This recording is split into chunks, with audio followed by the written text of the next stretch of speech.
On est dans la nuit du 30 mars 1778 en Irlande, et une jeune aristocrate de 23 ans s'habille avec des vêtements d'homme, prend son chien sous le bras et un pistolet. Puis, elle s'enfuit pour retrouver celle qu'elle appelle sa bien-aimée et qui l'attend pour prendre le bateau jusqu'en Angleterre. Est-ce qu'il s'agit du début d'un thriller ou d'un roman historique? Eh bien pas du tout. Figurez-vous que cette histoire est 100% vraie. Ces deux jeunes femmes, ce sont Sarah Ponsonby et Lady Eleanor Butler. Et après quelques imprévus, elles arrivent finalement au Pays de Galles, dans le petit village de Clongowthlan, où elles s'installent dans le cottage de Place Newydd.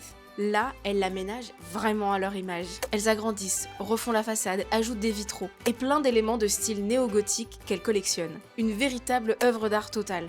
En fait, elles se construisent un vrai petit coin de paradis où elles vivent pendant 50 ans avec leur servante Mary Carlyle, loin des normes de la société. À Place Newydd, elles ne sont plus obligées de se marier avec un homme et peuvent vivre comme elles l'entendent. Elles lisent, jardinent, cousent et reçoivent de nombreux visiteurs dans leur sublime demeure.